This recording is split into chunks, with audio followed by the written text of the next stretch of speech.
Oi, aqui é a Mari do primeiro ano. Oi, aqui quem tá falando é a Gabriela do terceiro ano e fique agora com o podcast do Está Ligado. Hoje nós estamos aqui para entrevistar o Diego, o professor de História e Sociologia do Ensino Médio do Colégio Estela Maris, que foi um dos criadores do Fórum Estela. E aí, para introduzir aqui, a gente quer saber, então, Diego, como que surgiu essa ideia, né, de primeira instância desse projeto do Fórum Estela Maris? Isso, tipo, quando eu entrei no colégio, putz, faz uns 11 anos agora, aí me colocaram para fazer a participação no Fórum FAP. E aí depois de um, né, que era o Fórum Externo e tal, um dos primeiros modelos de simulação aí no Brasil, se não me engano. E depois aí de umas 3 vezes que a gente foi, né, com sucesso lá, tal, a galera participando, gostando, trazendo esse retorno para a escola, surgiu a possibilidade, né, de construir uma simulação dentro do próprio colégio, né, uma simulação interna que serviria como uma espécie de preparação para esses eventos externos. E a partir disso, né, eu topei a ideia, desenvolvi ali um protótipo, né, que na época eu nem saberia chamar de protótipo, mas era um protótipo, e a gente fez um primeiro comitê ali, né, que foi o primeiro fórum, não nos modelos que são hoje, mas com uma galera aí que tinha interesse, então ele funcionava como uma ponte, né, ele funcionou, na verdade, né, como uma ponte entre o evento externo e o trabalho, né, de pesquisa e desenvolvimento ali internamente também. Você lembra, assim, do primeiro Fórum Estela, algum momento marcante que teve? A própria criação do fórum, né, acho que foi um marco, assim, desse primeiro evento. Ele era um comitê só, juntando gente, tipo, tinha alunos de várias séries, né, do nono ao médio. Ele não era obrigatório, não era parte do currículo nem nada. E a gente desenvolveu ele bem em modelo ONU, assim, né, baseado, né, na ideia de modelo de simulação mesmo. E acho que o momento marcante foi a própria realização, né, que ali já tinha a semente de, um, de uma de uma impressão digital, né, de um DNA que eu busquei sempre trazer para dentro desse evento, que era a participação integral dos alunos, né? Então, não só como espectadores do evento, mas nesse processo de cocriação. E eu acho que essa é a principal marca do primeiro fórum, porque ele já trouxe isso, não era uma cultura nossa no colégio, e acredito que de alguma forma ele inaugurou esse processo aí que a gente vem desenvolvendo ao longo de uma década. E você lembra em que ano mais ou menos foi o primeiro fórum e quais temas que foram abordados nele? Olha, depois eu posso passar um material aí para vocês, porque os temas, assim, eles, depois de um tempo, eles começam a se misturar na cabeça, né? Então, tipo, a gente Bastante. abordou uma diversidade de momentos, mas do tema específico eu não me recordo, assim, especificamente. Depois eu tenho um material ainda que eu consigo compartilhar aí para vocês colocarem lá no site e tal, se tiverem, né, para curiosidade aí da galera. E Mas era isso, ele era baseado em modelo ONU e discussão de relações internacionais, né? Então, essa era a ideia central dele, era trazer, né, a questão aí da prática do conteúdo. Então, para mim, sempre, não à toa, eu lembro muito pouco dos nomes dos comitês ou de algumas coisas, porque para mim sempre mais importante foi o processo de criação do evento e da dinâmica, né, que hoje em dia se chama socioemocional muito mais do que a questão da discussão de um conteúdo específico dentro dele. Qual você acha que foi o maior benefício, assim, para a formação dos alunos, desde o Olha, primeiro fórum até hoje? meu maior benefício que eu digo tipo, é descobrir um pouco da vida. Eu acho que nessa transição, né, que vocês estão, assim, tipo, principalmente a galera que está no ensino médio, que sempre foi o, o foco principal desse evento, né? Eu acho que é conseguir tornar prático uma série de conteúdos que muitas vezes eles eram mais ou somente teóricos. Então tem muita gente que descobriu muita coisa aí, né, nessa relação. Descobriu carreira, descobriu profissão, descobriu vontades, gostos, características pessoais, né? Tipo, enfim, se assumiu perante a vida de N maneiras diferentes. E eu acho que esse é o maior benefício, né? O benefício de, numa época que ainda não se falava, né, nessa buzzword, né, nesse termo que é da moda, tipo, competência socioemocional e tal, formação e não sei o quê, a gente já vinha trabalhando com hard skill, mas principalmente com as soft skills, né, com essas habilidades aí que elas são difíceis ou praticamente é impossível de se ensinar, mas elas são estimuladas por meio de espaços de vivência. E, Diego, assim, de todas as organizações, conhecimentos que você adquiriu desses fóruns, com certeza houve dificuldades que você teve lá que enfrentar. Você tem alguma dificuldade, algum desafio que você enfrentou, que você falou, nossa, de todos esses, passei por isso, consegui, sabe, com uma sensação de realização mesmo, sabe? Acho que com certeza todos os fóruns são uma realização, mas algum que se sobressaiu, assim, sabe? Tudo que eu falo assim, se tem uma palavra, né, para definir fórum, para mim é desafio. E não porque necessariamente é um desafio que vem de fora, mas é um desafio que eu coloco para cada realização, né? Porque a cada ano eu desafio a minha própria condição de organização para levar a gente, né, comunidade ali no Stella para um outro lugar. Então, por exemplo, esse ano é o desafio de fazê-lo online, né? Mas eu acredito que o maior desafio mesmo, depois do primeiro, que foi começar, foi quando eu propus uma mudança no enfoque do modelo de simulações ONU. Porque trabalhar com o modelo de simulação ONU é muito confortável, à medida em que você já tem uma série de regras, né? Você tem uma série de estruturas prontas ou que são, né, pré-definidas e meio que legitimadas canonicamente pelo universo acadêmico dos debates e tal. E só que isso, tipo, para mim ele tem um limite, né? Ele fica ainda muito no âmbito teórico. O principal desafio, eu não me lembro o ano, não me pergunte agora, porque eu não me lembro o ano, mas foi quando eu e o Thiago desenvolvemos o comitê relacionado à questão da ocupação dos morros no Rio de Janeiro, né? E também foi no mesmo ano que eu desenvolvi junto ao professor Marco um trabalho que hoje tem essa relação de empreendedorismo social e tal, que a gente tinha a questão de trabalhar junto, né, a uma instituição para, enfim, conhecê-los um pouco mais. Então eu acho que foi o maior desafio, foi conseguir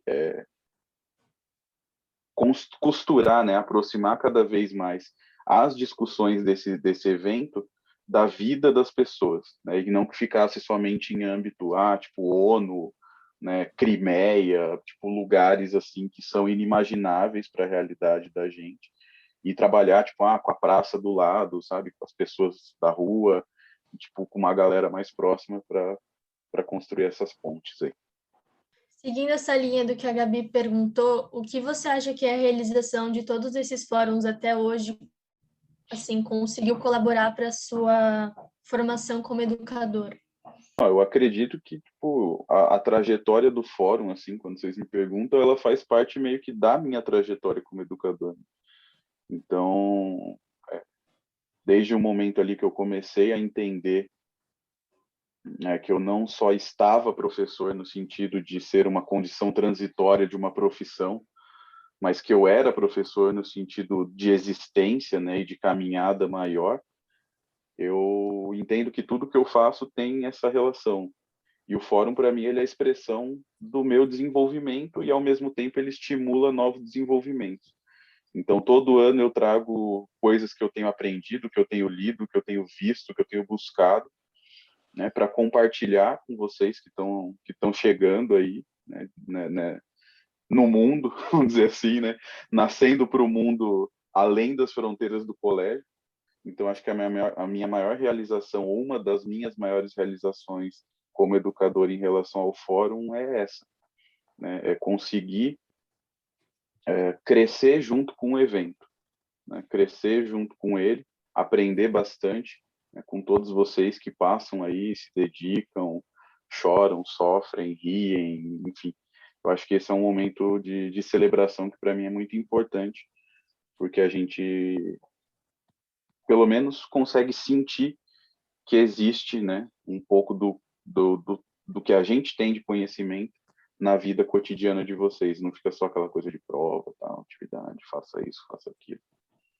E agora para os alunos que estão passando aí por essa preparação no fórum e tem aquele problema de ansiedade, problemas emocionais, mentais, o que você sugere para eles controlarem o nervosismo na hora de apresentação? Eu mesmo, eu tenho esse nervosismo, mas a gente tem que enfrentar as coisas, né? Mas tem gente que tem dificuldade mesmo assim, mas ainda eu entendo. Mas o que você sugere para essas pessoas que estão passando por isso? Ó, sugerir, tipo, a coisa para a vida de alguém é sempre muito difícil, né? Porque cada um tem uma trajetória muito particular. E, de alguma forma, todo mundo tem o seu problema ali, né? Não seja tipo uma espécie de um problema mental. Porque o nosso problema mental é justamente conseguir achar uma forma de superar nossas barreiras, né? E entender que a gente tem as nossas características e especificidades e conseguir crescer nisso. Eu falo, tipo, não sei se eu comentei esse ano já ou não para a galera, mas eu era criança, eu fui gago durante 2 anos, sabe? Eu sempre tive muita dificuldade de falar, enfim, me expor perante público, então pior. E eu acho que a maior dica é respirar, se preparar e saber, que tá todo mundo na mesma. Alguns podem parecer que sabem mais, alguns podem parecer que, tipo, já superaram, e muitas vezes é só casca, né? É todo mundo, tipo, crescendo ali, fazendo o seu, para conseguir superar uma dificuldade, tipo uma internet, né, nesse ano aí, alguns outros desafios. Então é importante saber que não é a mensagem que eu gosto de trabalhar é assim, a gente não está contra ninguém, né? A gente está a favor de vocês. Então, para todos aqueles que têm uma insegurança, sempre bate aquela ansiedade, bateu o pico ali de ansiedade, tipo, tenha sempre sua garrafinha de água do lado, sabe? Tipo, encerra o pensamento, dá aquela respirada, toma um gole, retoma, porque a vida está aí para a gente superar esses desafios, né? E ansiedade e insegurança, principalmente no tempo que a gente vive, é quase que o hype do momento, né? Tipo, se tem alguém que fala que não tem insegurança ou não está ansioso por alguma coisa, provavelmente essa pessoa já transcendeu e talvez nem, né, nem deveria mais estar entre nós meros mortais. Então, e você saber que pode contar com a ajuda que está todo mundo junto nessa daí. De todas as edições do fórum, os temas, qual você acha que foi o tema mais polêmico que foi discutido? Que você lembre. Mais polêmico eu não lembro, mas sempre, tipo, sempre a galera tentou passar umas polêmicas no meio dos temas, né? Porque eu vejo assim, eu vejo que faz parte, né, da época, da etapa de vida das pessoas, principalmente do mundo em transformação, mas questões que tocam em situações sensíveis da sociedade, normalmente elas trazem essa polêmica. E aí eu falo, teve uma vez que comentaram sobre, na ansiedade de discutir, né, as questões, comentaram ali de forma deslocada do debate uma questão de aborto que gerou um certo problema para todos, né? Porque não era o tempo, não era o espaço, não tinha a preparação necessária.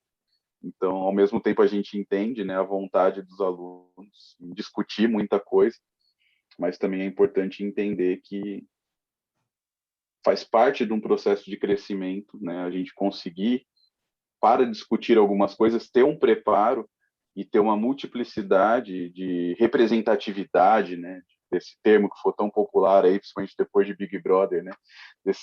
Dessa questão de vários lugares de fala representados para você conseguir fazer uma discussão. Mas eu acho que esse daí de longe foi o que gerou maior barulho, vamos dizer assim. Não sei se é uma polêmica, mas maior barulho aí fora. Vamos lá. Então, Diego, assim, na minha visão, acho que de todo mundo, todo fórum, a cada ano, ele traz algo novo, um conhecimento novo sempre. A gente adquire conhecimentos novos a cada preparação do fórum. E eu queria perguntar para você, diante de todos também esses que passaram, alguma coisa que te surpreendeu no modo inovação de falar, assim. Uma coisa que eu, nossa, que diferente, gente, que legal, enfim, nesse sentido. Olha, normalmente eu ajudo a trazer esses momentos surpresas para o evento. Então, vamos dizer que eu acho que essa pergunta aí talvez depois vocês consigam fazer para a galera, talvez pegar uns ex-alunos aí vocês perguntarem para eles, faça um pouco de sentido. Eu me lembro assim, putz, 2 momentos foram muito marcantes para mim, né? Porque normalmente eu tive muito no bastidor, né? Eu tive sempre muito na parte da criação, da ideia, concepção, organizar para que nada saia ali muito fora, né? Do imprevisto que é programado. Mas eu me recordo quando eu estava ali junto com o Thiago, né? Nesse comitê da crise lá da ocupação no Rio de Janeiro, que a gente soltou para eles, né? Uma situação e, meu, os caras, tipo, produziram, acho que principalmente ali, né, a Carol Magalhães, se não me engano, desculpa aí se eu errei o sobrenome, mas acho que era isso aí mesmo, o Leonardo, né, o Léo Muraca, e aí, tipo, tinha mais uma galera ali, inclusive um comitê do qual a Júlia, que hoje, né, tá aí ajudando a gente, fez parte, junto com a Camila Cardoso, né, e era, assim, a Maju também, né, que tá aí, todo mundo que tá de mesa aí, cresceu nesse comitê muito com a gente. Eu me lembro que eles tinham que gerenciar a crise, fizeram Google Maps, planilharam tipo gastos, foram procurar informações. Meu, para mim esse foi assim um momento muito significativo. Eu lembro que a gente conversava assim, eu e o Thiago, mano, a gente ficou impactado com a capacidade, né, que eles ali dentro do comitê, né, tio Enzo também, que passou aí, né, tava aí no terceiro ano passado, enfim, tipo, a forma como ele, o Arthur, né, falar o nome de todo mundo quase, que era um comitê com 10 pessoas, e, enfim, a forma como eles conduziram aquele cenário de crise, né, a gente era mesa, imprensa, a gente era tudo ali deles, batendo neles o tempo todo, né, lançando crise, problema, meu, faz isso, não faz aquilo, e eles conseguiram gerenciar muito bem. Foi acho que para a gente assim no colégio, para mim foi uma das maiores inovações, a qualidade dos materiais que eles produziram, como eles simbolizaram esse processo de autonomia e amadurecimento da discussão do evento, né? Que não ficava só mais em produzir tipo produz uma pesquisa do meu país, argumentos contra, a favor, mas usar as ferramentas de uma forma muito ampla, né? Uma forma muito segura, inclusive, impactando a todos que tiveram a oportunidade de presenciar aquele momento. Que aperfeiçoamentos você espera que aconteçam assim nos próximos fóruns dos próximos anos? Nossa, aí é difícil, porque a questão de futuro, o futuro depende muito de quem vai estar naquele presente, né? Então, normalmente, as inovações ou o processo de crescimento do evento, ele acontece em relação àquelas pessoas que estão naquele momento, né? Então, depende muito das parcerias, né? Professores, colegas, vocês, enfim, ex-alunos que têm a capacidade de dispor de tempo para voltar para ajudar a gente, trazendo muitas vezes coisas de fora. E eu gosto de trabalhar nessa relação, sabe? Eu não espero necessariamente uma inovação, aperfeiçoamento, mas eu sei que vai acontecer, eu só não consigo mensurar porque, falo, está em aberto, né? Então, por exemplo, você, Mariana, aí, que, né, talvez esteja aí conosco ano que vem, cara, vai depender muito mais de vocês falar, Diego, ó, você lembra lá daquele dia que a gente estava fazendo um podcast? Então, tive uma ideia, né? O que você acha? Vamos? E é aí que surgem os aperfeiçoamentos. É nessa relação, né? Muito mais do que algo previsto, assim. Essa é a minha parte intuitiva. Eu deixo fluir. Então, por exemplo, aí chega aí Gabriela e tal, assim como a Catarina está ajudando vocês esse ano. Aí vem Gabriela no que vem, sei lá, tipo, estagiando lá no veículo de imprensa, se for o caminho dela, falar, ó, tal, não sei o quê, vamos fazer, não sei o quê, eu tive um contato aqui. E é isso, é assim que para mim acontecem os aperfeiçoamentos, né? Eles não vêm de mim para vocês, né? Mas eles surgem no contato entre eu e vocês quando lá no futuro tivermos a possibilidade de conversar sobre isso novamente. Então, Diego, falando aí da sua parte de intuição, como estão as suas expectativas para esse fórum? Você acha que vai ter assim um maior destaque por ser agora virtual, online? Quero saber isso de você. Eu acho que tem um espaço muito grande para todo mundo crescer, né? Então eu vejo que, por exemplo, vocês na imprensa têm um papel fundamental, porque tudo quase passa pela mão de vocês esse ano, ou vai passar pela mão de vocês, né? Porque como é tudo remoto, cabe a vocês, de alguma forma, capitanear esse procedimento aí, né? A gente está vendo essas coisas, então eu acredito que pode chegar de uma maneira bacana para as famílias também, né? Conforme a gente for desenvolver o processo de transmissão, eu acho que o alcance disso potencializa. Até já fica aí, né? Uma coisa que eu ia lançar para vocês, que era a ideia que eu tinha esquecido quando a gente estava conversando de bastidor. Cara, aproveitar todo esse universo que vocês estão aí de podcasts e coisas que tá no meio nesse hype aí nos últimos anos e tem crescido bastante. E já que a gente vai ter as gravações do evento, manda cortes do fórum, tá ligado? Tipo, pega lá as gravações no pós-fórum, pede, né? Pede os highlights, assim, e pra galera que não conseguir ver a transmissão ao vivo, videozinho, 2, 3 minutos, chegando na mão do pai e da mãe, que vai ficar super orgulhoso. Eu, como pai, né, com o meu lá pequeno, lá de 5 anos, hoje para mim estava super feliz de ver o vídeo dele lá na festa junina remota. Então, eu acredito, assim, que, né, como muitos pais e famílias também vão ficar super felizes aí de, muitas vezes, estar trabalhando, não consegue ele acompanhar na hora, receber lá via Instagram, tá, do Esté Ligado lá, um videozinho de 2, 3 minutos, com os highlights. Fica aí a dica já também, antes que eu esqueça, né? E eu espero isso. Com Espero certeza, interação, né? Espero interação, interatividade. Putz, galera, tipo, se assumindo mesmo, apropriando ali do espaço e fazendo acontecer, que eu acho que esse é a coisa mais importante, né? Principalmente as discussões, né? Você pega aí, tipo, né, questão das mulheres, questão de saúde mental e a questão de mundo do trabalho em meio a uma transição, sabe? Não tem nada mais atual do que isso. Poderiam ter mais coisas se a gente tivesse mais espaço, mas mais atual que esses 3 temas, eu acho difícil a gente conseguir substituir. Competir, talvez, substituir, quase impossível. Então, eu espero isso. Uma experiência muito bacana, que já vem sendo, né? Eu falo fórum além do fórum, e que o fórum em si, ele traga muito essa inter-relação do refletir sobre o que nós estamos vivendo hoje. Então é isso. Muito obrigada aí por verem esse podcast, o primeiro episódio desse podcast aí. Acompanhem que tem mais episódios por vir. E é isso. Tchau, tchau. Tchau. Até. Obrigado.